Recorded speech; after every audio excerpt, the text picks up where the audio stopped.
Hello, my friend, and welcome to the Pick a Pendant reading for the month of August.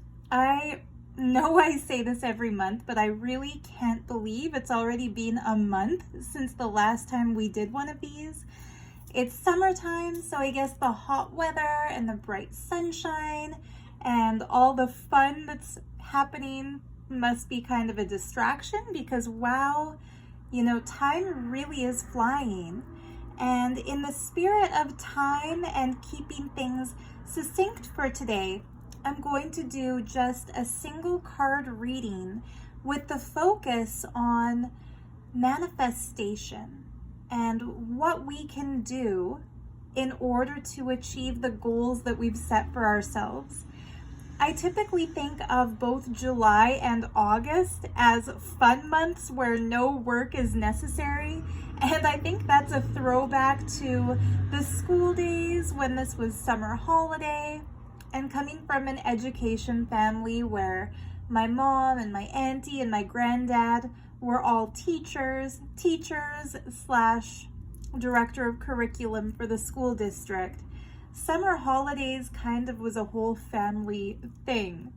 However, I've discovered in adulting that we can't really take 2 months off every single year, especially if we're small business owners, entrepreneurs. We always have to be kind of on our grind.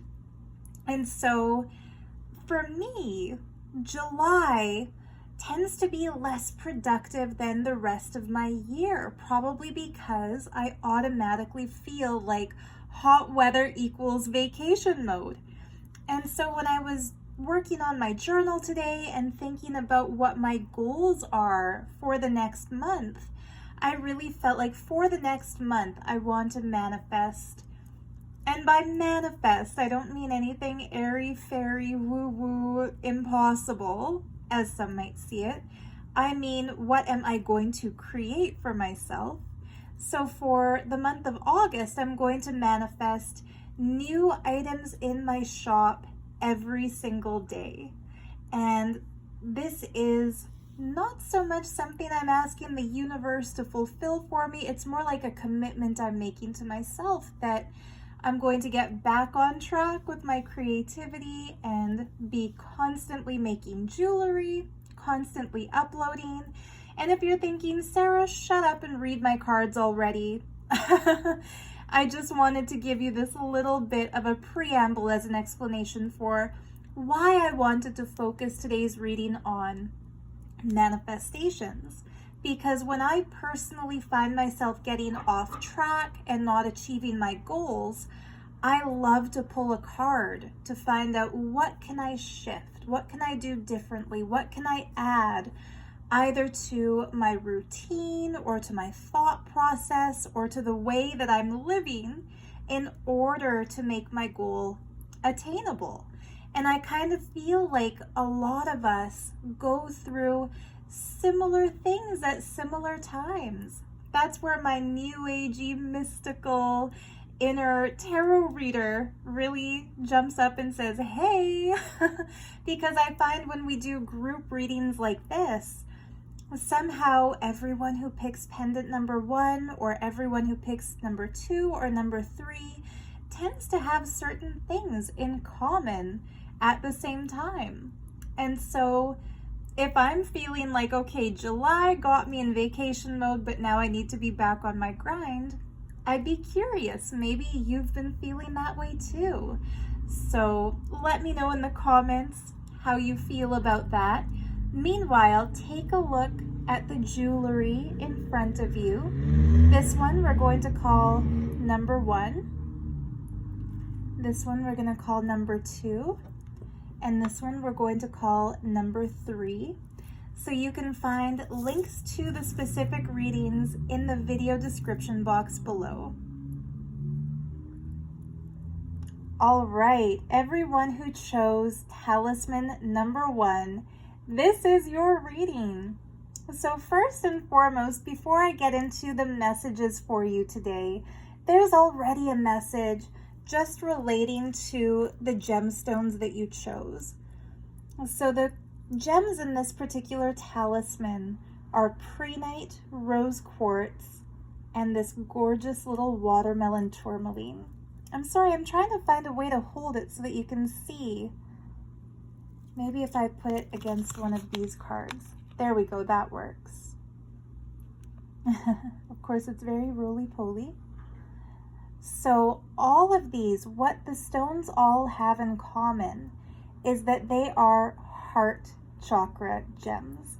And that means the energy that you're drawn to at this point is the energy of love, both relationship love and family love, as well as self-love and self-care.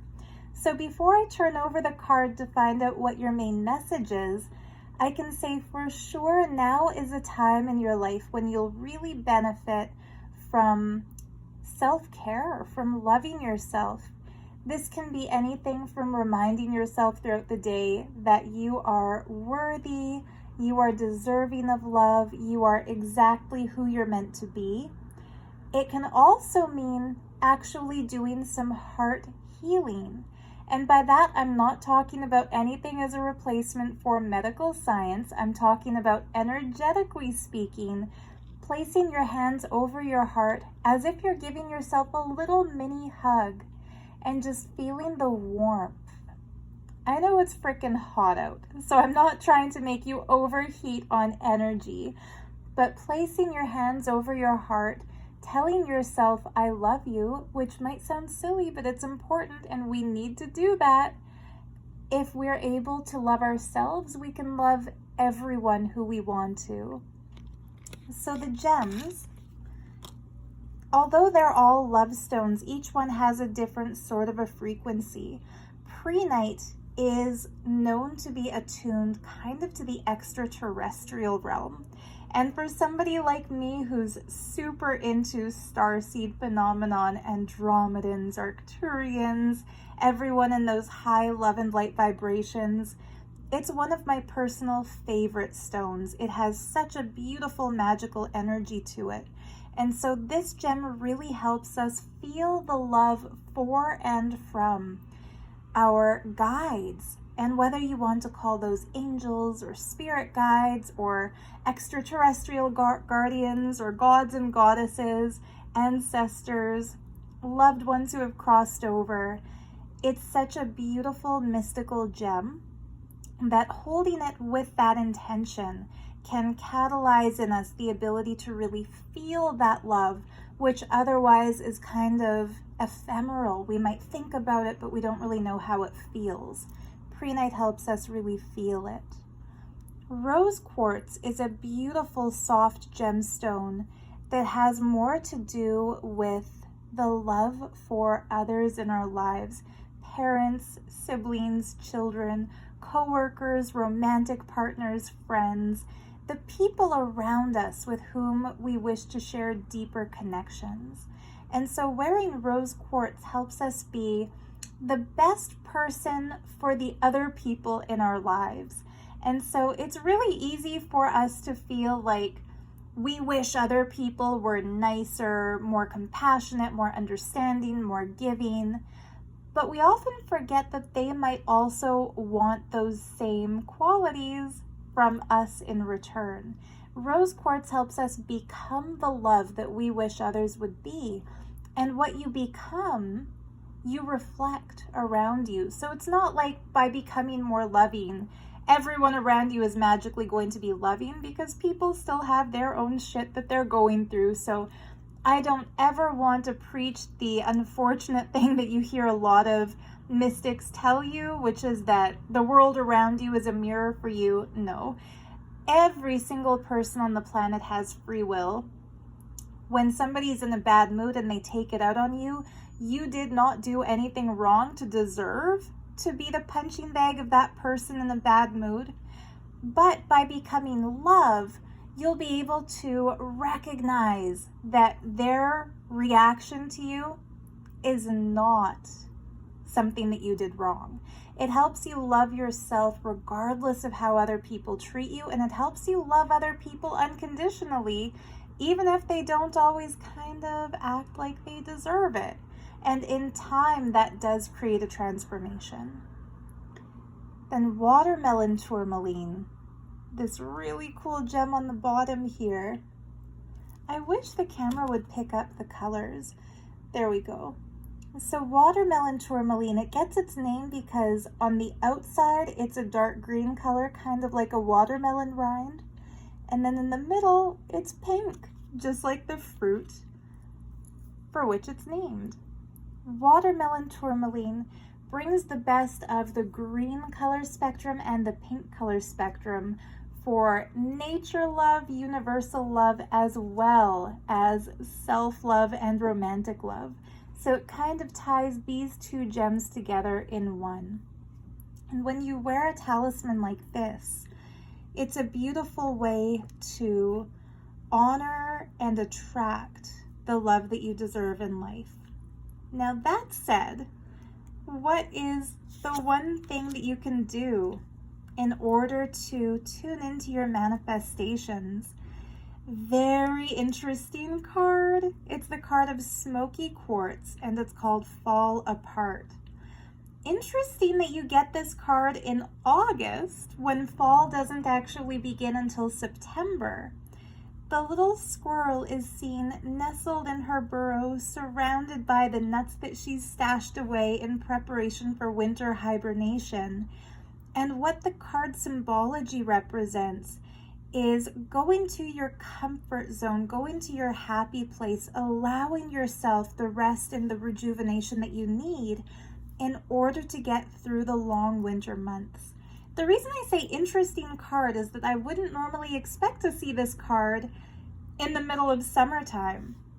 And so it shows that you have actually been working really hard this whole time. Unlike somebody like me who kind of takes the summer off, you have been focused and driven and goal-oriented, and you have acquired quite a bit.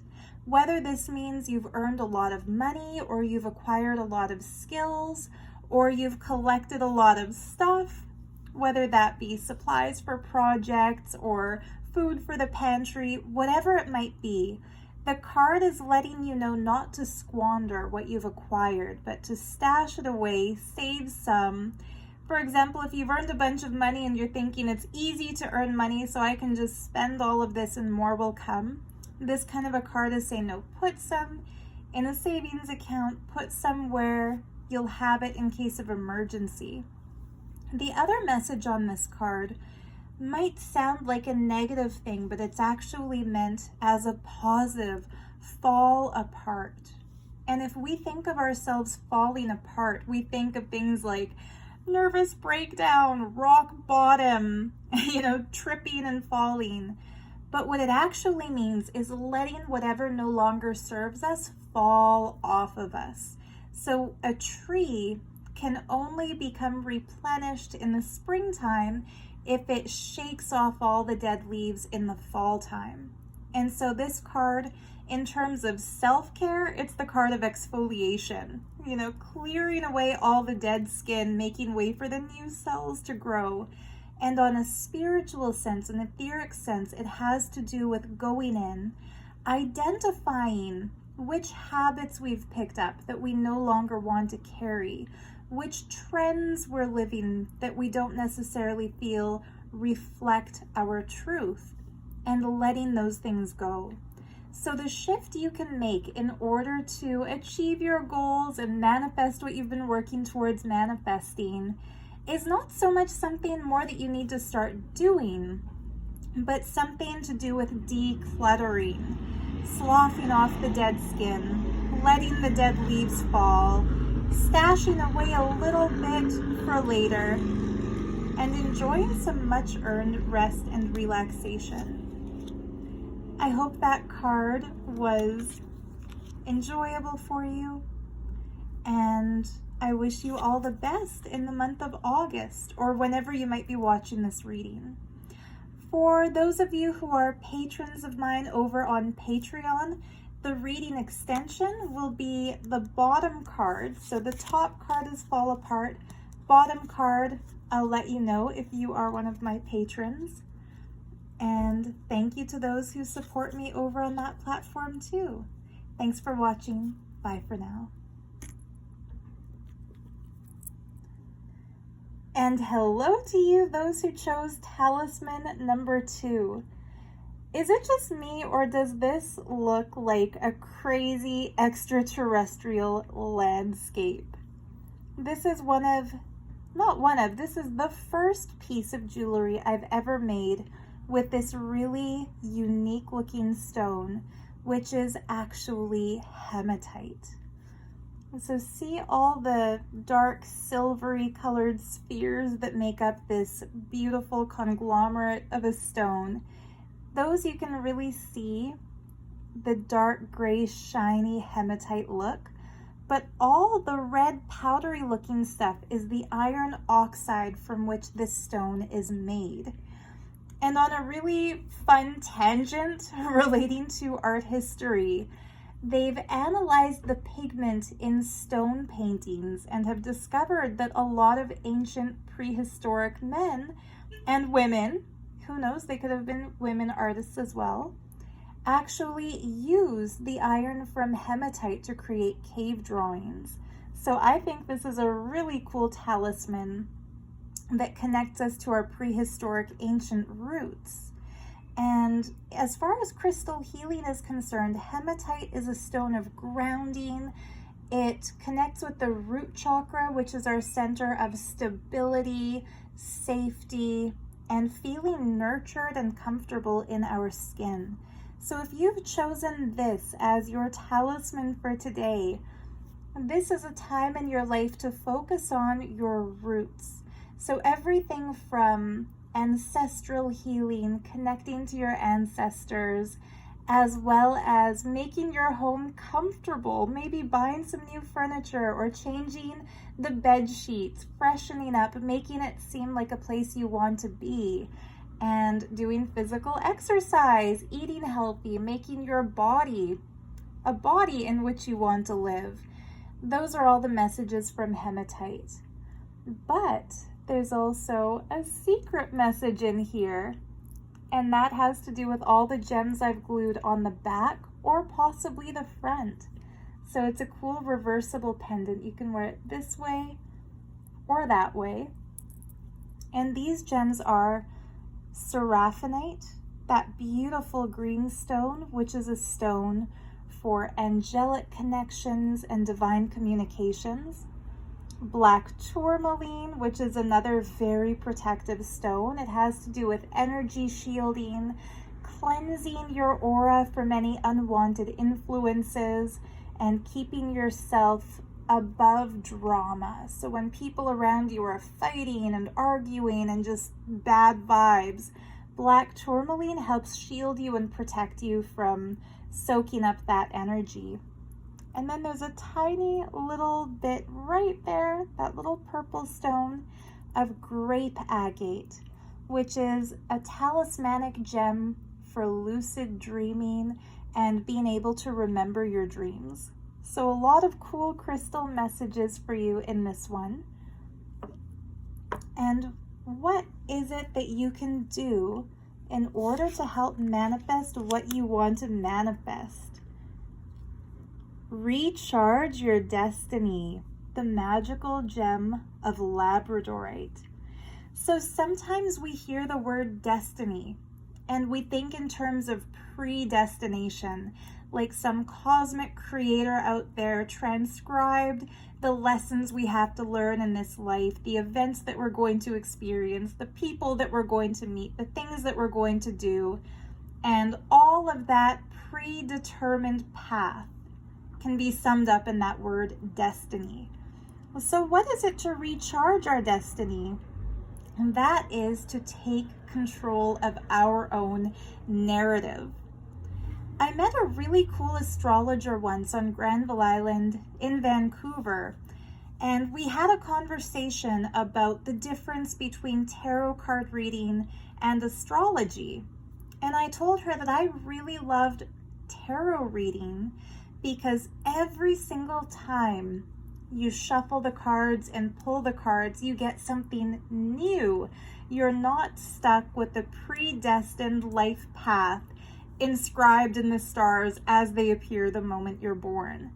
And we had a really interesting conversation about predestination versus free will, because she told me one of her favorite quotes, which is from the very famous late astrologer Linda Goodman, who said, "The stars only guide us, they don't compel."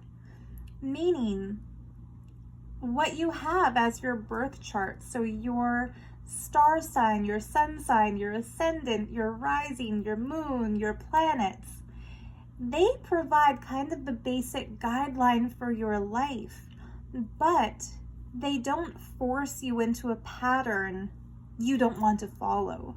So for example, if you're a Scorpio, and people really tend to hate on Scorpios because, like Sagittarians, which I am, they can be blunt, they can be opinionated, they can be judgmental. Say you're a Scorpio, but you love people and you don't want to be biting in your commentary and you don't want people to feel judged when they're around you. You don't have to embody the Scorpio tendencies just because Scorpio is your dominant sign. You can choose how you present yourself.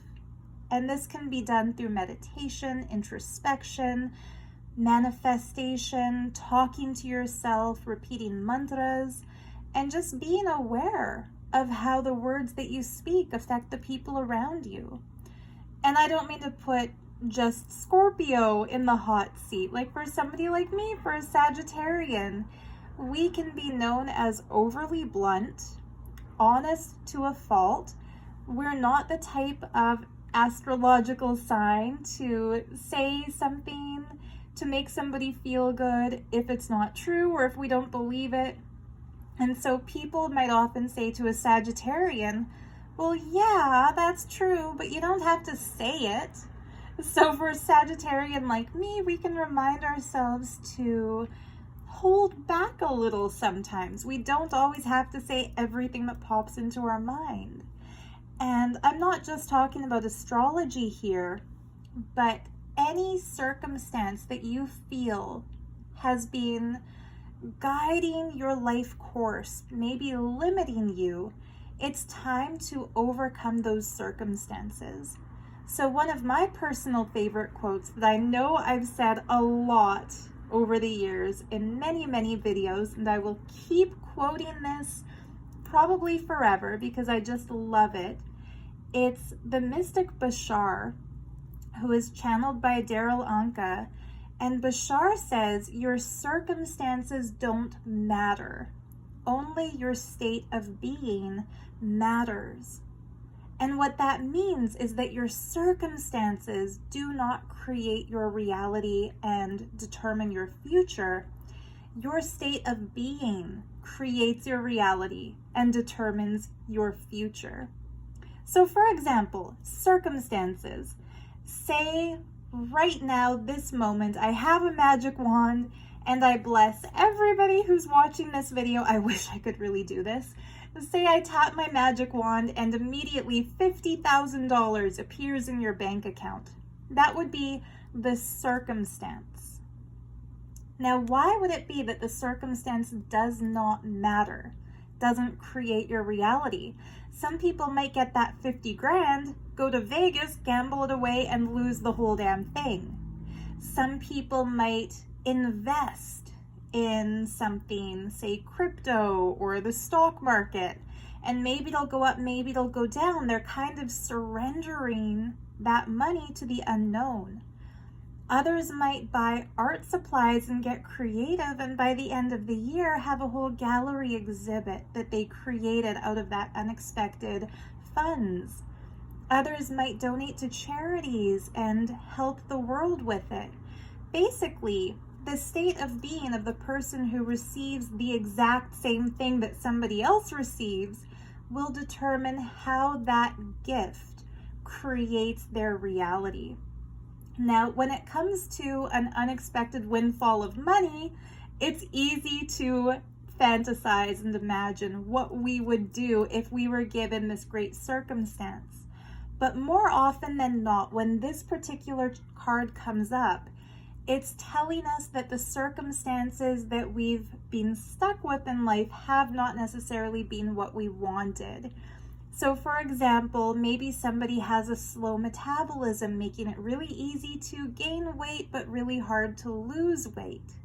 The circumstance is that it's more difficult for that person to create for themselves the body that fits the fashion trend of our time period than it would be for somebody who has genetics that burn through calories like fire through paper. It would be harder for that kind of person to be thin. However, that circumstance doesn't matter, in the sense that if a person really wanted that kind of a physique, they could change their diet and their exercise pattern and achieve the body that they want. So the circumstance, 10 people could have the same identical metabolism, and you'll see 10 different body types based on what they do, how they feel, what they choose to do with that circumstance. A less physical, less tangible example could be when it comes to the family that we're born into. After getting out of a cult, I've been really interested in learning the psychology of people around us, how the people around us affect the actions that we take, the decisions that we make, the way we feel about ourselves. So if a cult leader is forcing you to be somebody you don't want to be, that's a pretty obvious thing. But what's less obvious is, what if somebody has narcissistic parents who care more about themselves than they care about their child? How that person relates with other kids at school, relates with teachers, gets their work done, envisions their future, relates with society in general, might be at a disadvantage compared to kids whose parents are very nurturing, very supportive, very focused on bringing up their child. So when Bashar says the circumstances don't matter, only the state of being matters, it's not to say, hey, you have no excuses. Slow metabolism or not, you should be this or you should be that. Narcissistic parents or not, you should be successful and friendly and trusting and loving. Even if you're born poor, you can become rich. It's not meant to take away from a person the right to honor their struggle, because that's something real. We all have hurdles that we have to jump to become who we want to be. We all have setbacks that we have to navigate around in order to build for ourselves what we want to see in our lives. But what it is meant to do is empower us to know that even if it feels like the obstacles are stacked against us and that we're having a harder time than others are having, we can change our reality by changing our state of being. So I recently read a book that my mom gave me to borrow called The Martian. And it's also a movie. I think Matt Damon's in it. I haven't seen the movie. I've only read the book. But it's popping into my mind right now as a good example of this. And spoiler alert, I'm going to tell you what happens in the book. So if you plan on reading this book or watching that movie, just skip a few minutes because I'm going to ruin it for you. But basically, the main character gets stranded on Mars because the other astronauts in this NASA voyage think that he's died, so they leave him behind. But as it turns out, through a series of fascinating developments, he is alive, finds himself stranded there, feels like the situation is hopeless, but then his will to live creates in him all kinds of solutions to all kinds of problems that enable him to just keep himself alive until a rescue mission can come back for him. And so the whole time I read that book, I kept thinking, my God, like if I ever got stranded on Mars, I would be done because I wouldn't think of doing that. I wouldn't even know that this is a possibility or that that's a possibility. But for him, it was a possibility. And if we look at that as an example, it's kind of like no matter what obstacles pop up in front of us, if we are determined enough to do any specific thing, we will have the solutions made available to us. And this might be controversial, but you're watching a tarot reading, so you probably believe in the possibilities of these kinds of things. So one way that we can get those solutions, I believe strongly, is through meditation. When I'm facing, say, a creative challenge, and this is something that happens to me when I get visions for jewelry pieces in my mind, but I'm not sure how I'm going to make them, or ideas for journals that I want to make for my stationery shop, but I'm not sure how to put them together. If I'm staring at the materials I want to make something with, it often leads to nothing, because I'll just think of all the ways I've already worked with those materials. But if I leave the project aside and start drawing an abstract drawing, which for me gets me into the flow state, or if I sit outside and stare at the stars at night, or if I sit down and do a more typical meditation, ideas and solutions will start flowing into me that I wouldn't have thought of if I was deliberately trying to think. So when it's time to recharge your destiny, have a look at what you feel you're stuck with that you don't want. Have a look at what you do want that you don't feel is available or possible to you because of your circumstances in life. And then let go of the defeatist mentality that says this is the way things are and I have to accept it, and get into the state that listens to existence, that will allow you to manifest what you actually want. So for the character in The Martian, that means instead of feeling like there's only so much limited quantity of food and then that's it, he had the realization that with soil samples and food samples that had been on the ship to see how the Mars atmosphere affects them, he could create a greenhouse and plant crops. So similarly, you might feel like you have a finite amount of resources, but what can you do with those resources to create more resources? What can you do to get what you want that maybe nobody's ever done before, and so nobody has suggested before? It's a very beautiful card. Your destiny is in your hands. It's not determined by your sun sign or by the patterns in your relatives and family or your level of education or your bank balance. Your destiny depends on what you want to do in life. And to recharge it, remind yourself of that. Remember that your state of being matters. Your state of being creates your future, creates your reality. So deliberately decide what you want your state of being to be. Positive, problem-solving, solution-oriented, not a complainer, but a get up and get it done kind of a mentality. That can recharge your destiny. And meanwhile, I'm thinking of the hematite that you chose as your talisman. A great way to do that is to stabilize yourself, be grounded, and be comfortable. Interesting that that book popped into my head, because now that I think of it, it kind of looks like the surface of Mars. Anyhow, I hope you enjoyed your reading today.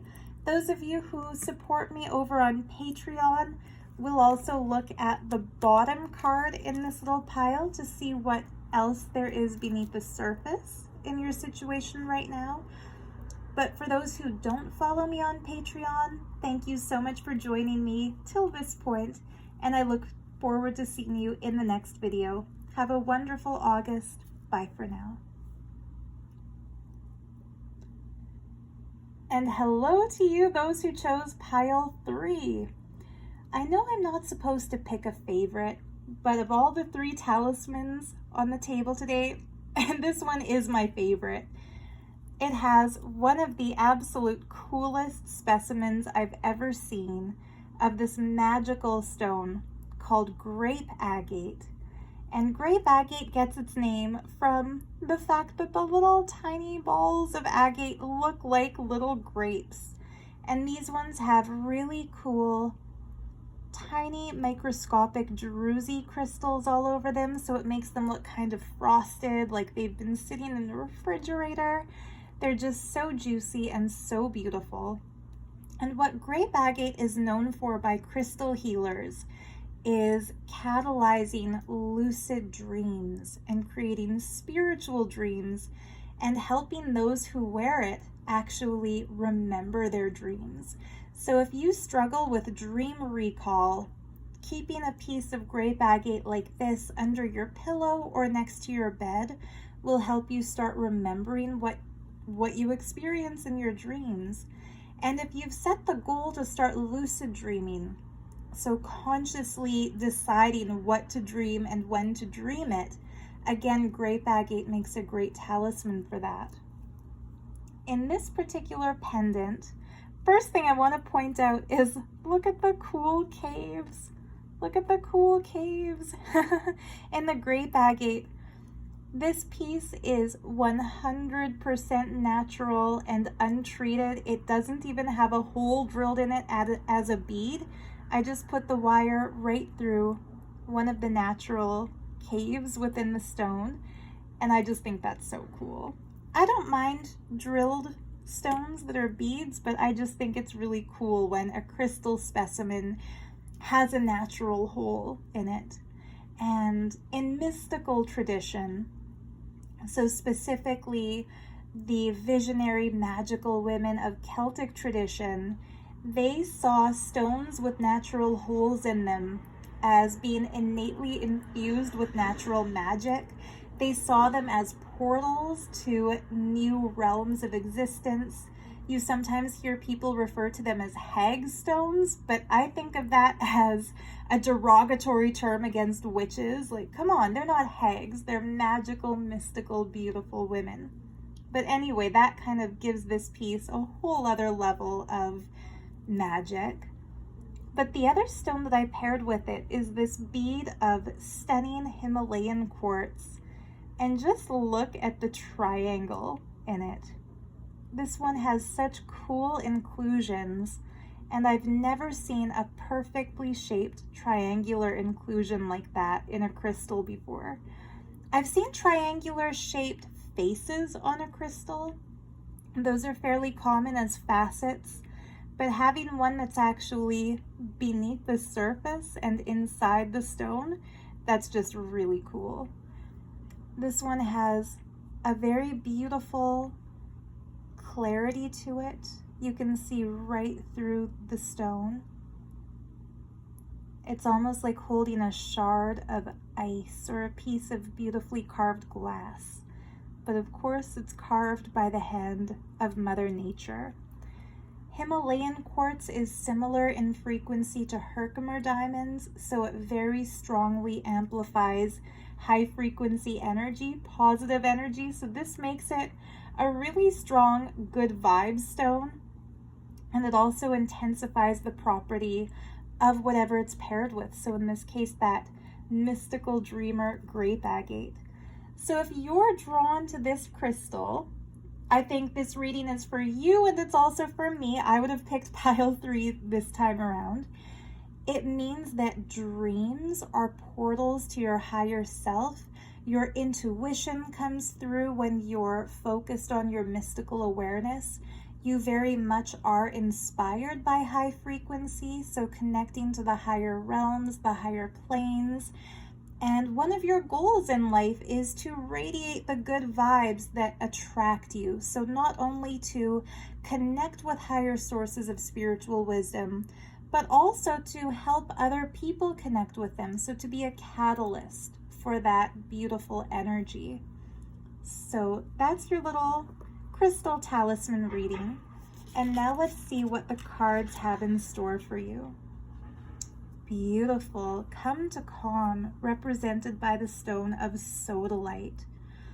Sodalite is a really powerful third eye stone. So it's no surprise that our mystic dreamers would have this come up as their card for manifestation.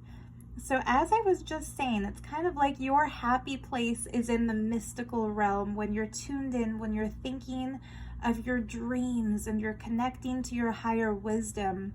That's kind of your happy place. Come to calm refers to gifting yourself with more of that experience. It's kind of like we can get so distracted by the necessities of the material world. As long as we're alive, there's always something that we have to do, something that we have to achieve, something that others want from us, whether it's paying rent or taking an exam or going to work or just being there for people who need us. But sometimes that takes us away from the time that we need for ourselves, the self-care. What the Sodalite card represents is honoring your third eye powers and giving yourself the gift of meditation, of being in your flow state. So for me, the flow state always comes up when I do tarot readings. So something like this, it's like my personal practice to get into my mystical vibes. Another time when I get into the flow state is when I do abstract drawing or abstract painting, or when I work on crafts, making books, making journals, doing collage, putting different fabrics together, and making jewelry. And I come to my calm when I prioritize those kinds of creative endeavors. But for you, that could be anything from, maybe it's artistic creation the way it is for me. Maybe it's doing yoga, maybe it's meditating, maybe it's practicing a team sport, maybe it's baking and inventing new recipes, maybe it's playing music, maybe it's going for a long walk. Whatever it might be, remembering that the things that make you feel the most yourself, the most centered, the most free, the most at ease, the most in the flow, are just as important as the things that are physical life necessities. Sodalite is reminding you that first and foremost, you are your own ideal. And what you like most about yourself is the most important thing for you to focus on when it comes to the gifts you give yourself in life. If you live near any water, whether it's a lake, a stream, a river, or the beach, go to that water. If it's safe, dip your toes into it, splash it on your face, connect with that water element, and set the intention to be in that space of calm. The water element, especially right now in the hot summertime, it's so refreshing, so rejuvenating, and so invigorating, and it can help you get into that calm space. I'll also point out that the card shows this beautiful butterfly carrying a stone, and it's almost implying that the butterfly is making a stone structure by dropping these beautiful pieces of sodalite into that pond. And what that shows is that there's like a juxtaposition. A lightweight, fluttering little butterfly is stronger in this symbology than it would appear to be. And so you've got this. You can carry whatever stones you feel need to be carried with you. You can fly, you can do whatever it is that you want to do in life. And remember to honor your gifts and be in that space of calm. I would also say before going to sleep at night, do a little meditation, and that will help you connect with that dream energy, that lucid dreaming space. I hope you enjoyed this reading, all of you who chose my pile 3. For those who are my patrons over on Patreon, like I do every month, I'll do a follow-up reading to this one, which will be the bottom card on this pile today. But if this is where we're leaving it for now, thank you so much for tuning into this video. I hope you have a wonderful rest of your summer, and I look forward to seeing you in the reading next month. Bye for now.